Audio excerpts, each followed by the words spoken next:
नहमदुहु व नसल्लिमु अला रसूलिहिल करीम अम्मा बाद फ़ौज़ बिल्लाहि मिनश शैतानिर रजीम बिस्मिल्लाहिर रहमानिर रहीम। नाज़रीन किराम, इस वीडियो में हम आपको हस्बैंड वाइफ में प्यार का वजीफ़ा और अमल के बारे में बताएंगे। आज का वजीफ़ा मैरिड कपल के दरमियान मोहब्बत और थर्ड पार्टी की इन्वॉल्वमेंट को ख़त्म करने के लिए बेहद मुजर्रब रूहानी अमल माना जाता है।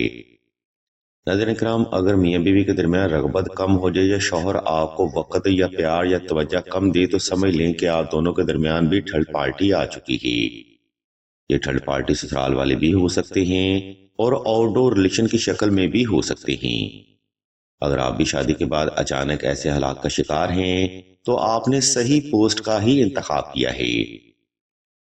वक्त की किल्लत को मद्देनजर रखते हुए हम सबसे पहले आपको हस्बैंड वाइफ में प्यार का वजीफा बताते हैं और फिर इस वजीफा का मुकम्मल तरीका, दुरानिया और तदाद के बारे में बताएंगे। मोहतरम सामीन, ये वजीफा आपने कुछ इस तरतीब पर परफॉर्म करना है। या हुब्बे आलम हाजर करबुत काफ ककरा का, या वदूदू, या नसीरो, या हय्यो या कयूम।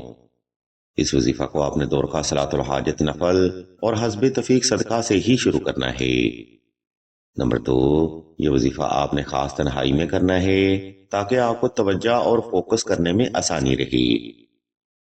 नंबर 3, अगर आप दोनों के दरमियान थर्ड पार्टी हाइल है जिसकी वजह से आप दोनों के हालात खराब हो रहे हैं तो इस वजीफा के साथ 2 अदद नक्श सुलेमानी लाजमी तहरीर किए जाएं। नक्श सुलेमानी की जाती रिक्वेस्ट के लिए बेशुमार टैरो कार्ड रीडर भी रिक्वेस्ट करते हैं। इसकी बुनियादी वजह यह है कि इस डिवाइन एमुलेट की रूहानी ताकत तमाम चीजों पर हावी हो जाती है। नंबर 4, हस्बैंड वाइफ में प्यार का वजीफा आपने साफ सुथरे कपड़े पहनकर और खास खुशबू लगाकर ही करना है।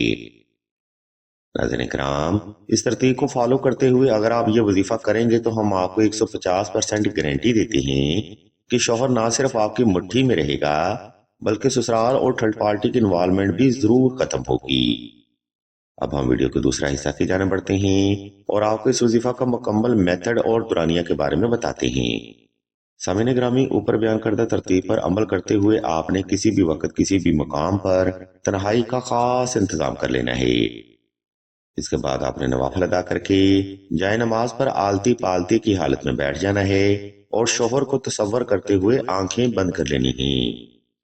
जब आप पुरसकून और रिलैक्स हो जाएं, तब आपने ऊपर बयान करदा रबाई का जिक्र दिल से शुरू करना है। ये जिक्र आपने आहिस्ता आहिस्ता, तवज्जो से, यकसुई से और शोहर को तसव्वुर करते हुए दिल से और मुकम्मल ध्यान से ही करना है। जिस कदर आप कॉन्सेंट्रेशन से अमल करेंगे उसी कदर आपकी पॉजिटिव एनर्जी आपके शौहर पर असरअंदाज होगी, जिसकी बरकत से उसके दिल में आपके लिए जज्बात पैदा होंगे, आपकी तरफ अट्रैक्शन बढ़ेगी, थर्ड पार्टी की इन्वॉल्वमेंट खत्म होगी और मोहब्बत के शदीद तरीन जज्बात उसके दिल में आपके लिए पैदा होंगी। नाज़रीन मोहतरम, इस तरतीब पर अमल करते हुए आपने ये वजीफा 1100 तादाद में 14 रोज तक बिला नागा जारी रखना है। ये बेहद मुजरब रूहानी अमल है जिसकी बरकत से हजारों बहनें फैज हासिल कर चुकी हैं। आप ये एतकाद और ईमान के साथ अमल फरमाएं, इंशाल्लाह कामयाबी आपको जरूर हासिल होगी। नाज़रीन मोहतरम, हस्बैंड वाइफ में प्यार का वजीफा यहाँ पर तमाम होता है। अगर आप वजीफा के बारे में कोई सवाल करना चाहते हो या कोई रूहानी मसला डिस्कस करना चाहते हो तो आप सईदा से राब्ता कर सकते हैं।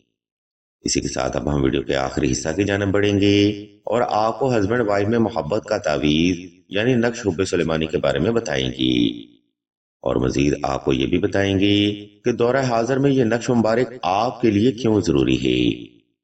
सामीन मोहतरम, अक्सर ही मियाँ बीवी में लड़ाई झगड़ा नजरे बद, हासद की बुरी नजर, जादू टूना या थर्ड पार्टी की इन्वॉल्वमेंट की वजह से ही होता है और इन्हीं महरक़ात की वजह से मियाँ बीवी में मामलात खराब हो जाते हैं और बाज़ औक़ात नौबत सेपरेशन तक आ जाती है। अगर आप भी ऐसे हालात का सामना कर रहे हैं तो नक्श हुब्बे सुलेमानी जरूर तहरीर किए जाएं।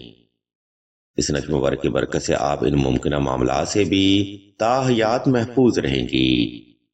हम आपकी सहूलत और आसानी को मद्देनजर रखते हुए हम इस नक्श मुबारक का पीडीएफ स्क्रीन पर शो कर देते हैं ताकि आप सहूलत के साथ ये तावीज़ आसानी खुद ही तहरीर कर सकें। मजीद मालूमात के लिए आप सईदा से राब्ता कर सकते हैं। ہم اللہ کے حضور دعا کرتے ہیں کہ تمام مسلمانوں کو اپنے حفظ و ایمان میں رکھیں اور تمام مسلمانوں کے تمام نیک اور جائز حاجات کو صدقہ محمد والے محمد کی نسبت سے جلد پورا فرمائیں۔ آمین ثم آمین یا رب العالمین۔